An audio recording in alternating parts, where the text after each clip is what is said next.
ಇನ್ನು ಧರ್ಮಸ್ಥಳದ ತನಿಖೆ ಇವತ್ತು 14ನೇ ದಿನಕ್ಕೆ ಕಾಲಿಟ್ಟಿದೆ. ತನಿಖೆಯಲ್ಲಿ ಏನೆಲ್ಲ ಪ್ರೋಗ್ರೆಸ್ ಆಗಿದೆ ಅನ್ನೋದು ಒಂದು ಭಾಗ ಆದರೆ ಈಗಾಗಲೇ ಇನ್ನೂ ಕೂಡ ಗುಂಡಿ ತೋಡುವಂಥ ಪ್ರಯತ್ನವನ್ನು SIT ಮಾಡ್ತಾನೇ ಇದೆ.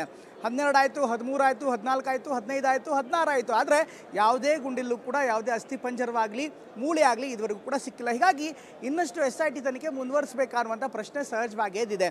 ಇದರ ನಡುವೆ ಈಗಾಗಲೇ ತನಿಖೆಗೆ ಸಂಬಂಧಪಟ್ಟಂತೆ ಇನ್ನಷ್ಟು ಅಪ್ಡೇಟ್ಸ್ ಬರ್ತಾ ಇದೆ. ಧರ್ಮಸ್ಥಳದಲ್ಲಿ ಏನಾಗ್ತಾ ಇದೆ, ಇವತ್ತಿನ ತನಿಖೆ ಏನಾಯಿತು, ಅದರ ಕಂಪ್ಲೀಟ್ ಡೀಟೇಲ್ಸ್ ಇಲ್ಲಿದೆ.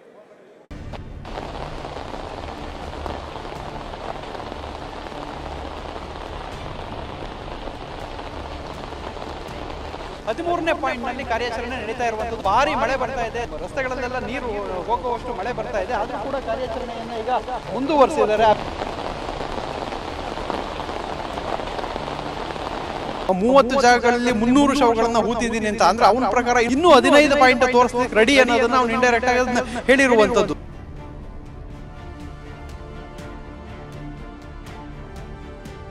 ಅದರ ಅಕ್ಕಪಕ್ಕ ಇರುವಂತ ಜಾಗದಲ್ಲಿ ಮತ್ತೆ ಆಗಿದ್ರೆ ಇವತ್ತು ಕೂಡ ಸಿಗ್ಲಿಲ್ಲ ಅಂದ್ರೆ ಸೀದಾ ಆತನ ಬ್ರೈನ್ ಮ್ಯಾಪಿಂಗ್ ಮಂಪರು ಪರೀಕ್ಷೆ ಮಾಡಬೇಕು ಅನ್ನೋ ಒತ್ತಾಯಗಳು ಕೂಡ ಕೇಳಿಬಂದ್ರು. ಆಶ್ಚರ್ಯ ಇಲ್ಲ.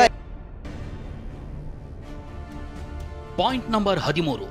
ಇದೇ ಸ್ಥಳ ತೀವ್ರ ಕುತೂಹಲ ಕೆರಳಿಸಿತು. ಇದೇ ಜಾಗದಲ್ಲಿ ರಾಶಿ ರಾಶಿ ಶವಗಳು ಸಿಗುತ್ತವೆ ಅಂತ ದೂರದಾರ ಹೇಳ್ತಿದ್ದಂತೆ ಇಡೀ ರಾಜ್ಯವೇ 13ನೇ ಪಾಯಿಂಟ್ ನಲ್ಲಿ ನಡೀತಾ ಇದ್ದ ಶೋಧ ಕಾರ್ಯವನ್ನ ಕಣ್ಣು ಮಿಟುಕಿಸದೆ ನೋಡ್ತಾ ಇತ್ತು. ಆದ್ರೆ ಇವತ್ತು ಅಸ್ಥಿಪಂಜರಗಳಿಗಾಗಿ ಹುಡುಕಾಟ ನಡೆಸಿದ SIT ಬರಿಗೈಯಲ್ಲಿ ವಾಪಸ್ಸಾಗಿದೆ. 32 ಅಡಿಯಾಗದ್ರೂ ಸಿಗಲಿಲ್ಲ ಒಂದೇ ಒಂದು ಮೂಳೆ. ನಿನ್ನೆ 18 ಅಡಿ, ಇವತ್ತು 32 ಅಡಿ, ಸಿಗಲೇ ಇಲ್ಲ ಅಸ್ಥಿಪಂಜರ.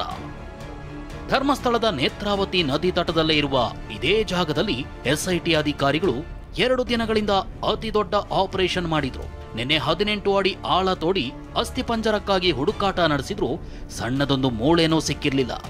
2ನೇ ದಿನವಾದ ಇಂದು ಕೂಡ ಅಸ್ಥಿಪಂಜರಕ್ಕಾಗಿ ತೀವ್ರ ಹುಡುಕಾಟ ನಡೆಸಿತು. ಆ ಒಂದು ಜಾಗದಲ್ಲಿ 32 ಅಡಿ ಉದ್ದ ಆಗದಿದ್ದಾರೆ, 18 ಅಡಿ ಆಳ ಆಗದಿರೋ ಅಂಥದ್ದು, ಮತ್ತೆ ಆ ಅಗಲ 12 ಅಡಿಗಳ ಅಷ್ಟು ಆಗದಿರುವಂಥದ್ದು. ಸೊ ನಿನ್ನೆಗಿಂತ ಜಾಸ್ತಿ ಈ ಒಂದು ಹೊಂಡವನ್ನು ತೆಗೆಯುವಂಥ ಕಾರ್ಯಾಚರಣೆಯನ್ನ ಮಾಡಿದ್ರು. ಅಲ್ಲಿ ಯಾವುದೇ ರೀತಿ ಅಸ್ಥಿಪಂಜರ, ಕಳೆಬರಹ, ಮಾನವನ ಮೂಳೆ, ತಲೆಬುರುಡೆ ಇನ್ನಿತರ ಕಳೆಬರಗಳು ಯಾವುದು ಕೂಡ ಪತ್ತೆ ಆಗಿಲ್ಲ. ಮಧ್ಯಾಹ್ನ 12:30 ಸುಮಾರಿಗೆ ಕಾರ್ಯಾಚರಣೆ ಶುರುವಾಯಿತು. ಬಿಸಿಲು ಮಳೆಯನ್ನು ಲೆಕ್ಕಿಸದೆ ದೂರುದಾರ ತೋರಿಸಿದ 13ನೇ ಪಾಯಿಂಟ್ನಲ್ಲಿ ಅದು ಅವನೇ ತೋರಿಸಿದಂತೆ ಎಲ್ ಶೇಪ್ನಲ್ಲಿ ಗುಂಡಿಯಾಗಿದ್ರು. 2 ಹಿಟಾಚಿಗಳ ಮೂಲಕ 32 ಅಡಿ ಆಳ, 25 ಅಡಿ ಉದ್ದ, 12 ಅಡಿ ಅಗಲ ಗುಂಡಿ ತೋಡಲಾಯಿತು. ನಿನ್ನೆ 18 ಅಡಿ ಗುಂಡಿ ತೋಡಿದ್ರೆ ಇವತ್ತು ಡಬಲ್ ಅಂದ್ರೆ 32 ಅಡಿಗಳಷ್ಟು ಗುಂಡಿಯಾಗಿದ್ರು ಅಸ್ಥಿಪಂಜರವಾಗಲಿ ಅವಶೇಷಗಳಾಗಲಿ ಸಿಗಲೇ ಇಲ್ಲ.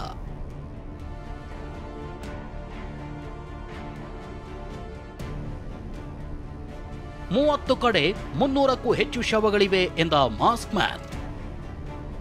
ಈಗಾಗಲೇ 16 ಸ್ಥಳಗಳನ್ನ ತೋರಿಸಿರೋ ಮಾಸ್ಕ್ ಮ್ಯಾನ್ ಪ್ರಕರಣಕ್ಕೆ ಮತ್ತೊಂದು ಟ್ವಿಸ್ಟ್ ನೀಡಿದ್ದಾನೆ. 30 ಜಾಗಗಳಲ್ಲಿ 300ಕ್ಕೂ ಹೆಚ್ಚು ಶವಗಳನ್ನ ಹೊತ್ತಿದ್ದಾಗಿ SIT ಮುಂದೆ ತಿಳಿಸಿದ್ದಾನೆ. ಎಲ್ಲಾ ಕಡೆ ಡ್ರೋನ್, ರಾಡಾರ್ ಮೂಲಕ ಶೋಧಕ್ಕೆ ಒತ್ತಾಯಿಸಿದ್ದಾನೆ.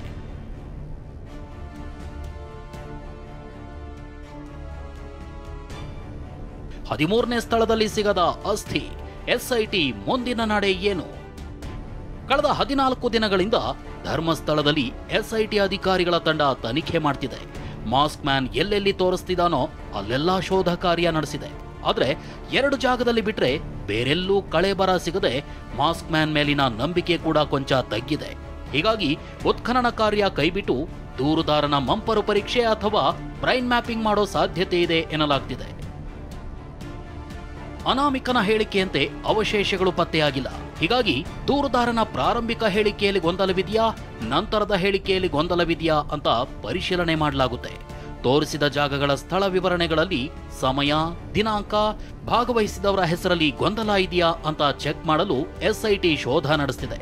ಮುಂದುವರೆದು ತನಿಖೆಯಲ್ಲಿ ದೊರೆತ ತಾಂತ್ರಿಕ ಮಾಹಿತಿ ಮತ್ತು ದಾಖಲೆಗಳು, ಈತನ ಮೌಖಿಕ ಹೇಳಿಕೆ ನಡುವೆ ಹೊಂದಾಣಿಕೆ ಇಲ್ಲದಿದ್ರೆ SIT ಅರ್ಜಿ ಸಲ್ಲಿಸಲಾಗುತ್ತೆ. ನಿಖರ ಮಾಹಿತಿ ಪಡೆಯುವ ಉದ್ದೇಶದಿಂದ ಮಂಪರು ಪರೀಕ್ಷೆ ಅಥವಾ ಬ್ರೈನ್ ಮ್ಯಾಪಿಂಗ್ ಮಾಡೋ ಸಾಧ್ಯತೆ ಇದೆ. ಇವತ್ತಿನ ವಿಚಾರ ಏನಂತ ಹೇಳಿದ್ರೆ, ಇವತ್ತು ಆ 13ನೇ ಪಾಯಿಂಟ್ ಏನಾದರೂ ಮತ್ತೆ ಈಗ ಆಗಿದ್ರೆ, ಅದರ ಅಕ್ಕಪಕ್ಕ ಇರುವಂಥ ಜಾಗದಲ್ಲಿ ಮತ್ತೆ ಆಗಿದ್ರೆ, ಇವತ್ತು ಕೂಡ ಸಿಗಲಿಲ್ಲ ಅಂದರೆ ಸೀದಾ ಆತನ ಬ್ರೈನ್ ಮ್ಯಾಪಿಂಗ್ ಮಂಪರು ಪರೀಕ್ಷೆ ಮಾಡಬೇಕು ಅನ್ನೋ ಒತ್ತಾಯಗಳು ಕೂಡ ಕೇಳಿಬಂದರೂ ಆಶ್ಚರ್ಯ ಇಲ್ಲ. ಯಾಕೆಂತ ಹೇಳಿದರೆ ಈತ ಹೇಳ್ತಾ ಇರುವಂಥದ್ದು ನಿಜನ ಸುಳ್ಳು ಅನ್ನೋದು ಆರಂಭಿಕದ ಹಂತದಲ್ಲಿ ಕನ್ಫ್ಯೂಷನ್ ಇತ್ತು. ಆದರೆ ಎಲ್ಲೋ ಒಂದು ಕಡೆ ಆತನನ್ನು ನಂಬಿ ಎಲ್ಲ ರೀತಿ ಆತ ಹೇಳ್ದಂಗೆ ಕೇಳ್ಕೊಂಡೋಗಿ ಎಲ್ಲ ಕಡೆ ತೆಗೆದಿದ್ದಂಥದ್ದು. ಅಂದರೆ ಈಗ 1ರಿಂದ 12ನೇ ಪಾಯಿಂಟ್ವರೆಗೂ ಕೂಡ ಏನು ಆತ ಹೇಳ್ತಾ ಇದ್ದ ಆ ಪ್ರದೇಶಗಳಲ್ಲಿ ಸಿಗ್ತಾ ಇರಲಿಲ್ಲ. ಸೊ ಆಗ ಕೆಲವೊಂದು ಡೆಫಿನೇಷನ್ಗಳು ಬರ್ತಾ ಇತ್ತು. ಆತನಿಗೆ 15-20 ವರ್ಷದ ನೆನಪಿರುತ್ತಾ, ಅಲ್ಲಿ ತೋರಿಸುವಂಥ ಜಾಗದ ಪಕ್ಕದಲ್ಲಿ ತೋರಿಸಿರ್ಬೋದು, ಈ ಥರದ್ದೆಲ್ಲ ಇತ್ತು. ಹೋತಿದ್ದೇ ಒಬ್ಬ, ಇಲ್ಲಿ ಬಂದಿರೋದೇ ಮತ್ತೊಬ್ಬ. ಎಸ್ಐಟಿ ಕಚೇರಿಯಲ್ಲಿ ಇವತ್ತು ಇಬ್ಬರು ಸಾಕ್ಷಿದಾರರ ವಿಚಾರಣೆ ನಡೆಸಲಾಯಿತು. ಸಾಕ್ಷಿದಾರ ತುಕಾರಾಮ್ TV9 ಜೊತೆ ಮಾತನಾಡ್ತಾ ಸ್ಫೋಟಕ ಹೇಳಿಕೆ ನೀಡಿದ್ರು.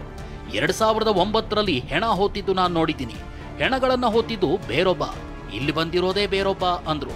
ಹೆಣ ಹೂತಾಕ್ತಿದ್ದಂಥವ್ರು ಯಾರು? ಅವರನ್ನು ನೋಡಿದ್ದೀರಾ? ಈಗ ಇರತಕ್ಕಂಥ ಏನು ಅನಾಮಿಕ ಸಾಕ್ತಿದ್ರ ಆತನೇ ಹೂತು ಹಾಕಿದ್ನ? ಯಾರು ನೀವು ನೋಡಿದವ್ರು? ಯಾರು ಈಗ ಬಂದಿರೋನು ಯಾರು? ನಾವು ನೋಡಿದವರು ಬೇರೆ, ಇವನಲ್ಲ. ಇವನನ್ನು ನೋಡಿಲ್ಲ ನಾನು. ಇವನನ್ನು ನೋಡ್ಲಿಕ್ಕಂತ ನಾವು ಹೋಗಿಲ್ಲ. ಇಲ್ಲ, ನಾವು ನಮ್ಮಷ್ಟಿಗೆ ನಾವು ಕೆಲಸಕ್ಕೆ ಹೋಗ್ತೀವಿ ಬರ್ತೀವಿ. ಬೇರೆಯವರು ಆಗ್ತಾಯಿದ್ರು, ತಗೊಂಡು ಬಂದು ಆಗ್ತಾಯಿದ್ರು. ಅವ್ರ ಪರಿಚಯ ಇಲ್ಲ, ನನಗೆ ಪರಿಚಯ ನಮಗೆ ಇಲ್ಲ. ಎಷ್ಟು ಜನ ಇರ್ತಾಯಿದ್ರು? ಅವರೊಂದು 2-3 ಜನ ಇದ್ದರು. ಇಷ್ಟೆಲ್ಲ ಬೆಳವಣಿಗೆ ನಡುವೆ ಸ್ಪಾಟ್ ನಂಬರ್ 1ರಿಂದ 16ರವರೆಗಿನ ತನಿಖೆಯ ವರದಿ ರೆಡಿಯಾಗಿದೆ. ಸರ್ಕಾರಕ್ಕೂ ಎಸ್ಐಟಿ ಮುಖ್ಯಸ್ಥರು ಮಧ್ಯಂತರ ವರದಿ ಸಲ್ಲಿಸಲು ಮುಂದಾಗಿದ್ದಾರೆ. ಪೃಥ್ವಿ ಜೊತೆ ಅಶೋಕ್, TV9 ಮಂಗಳೂರು.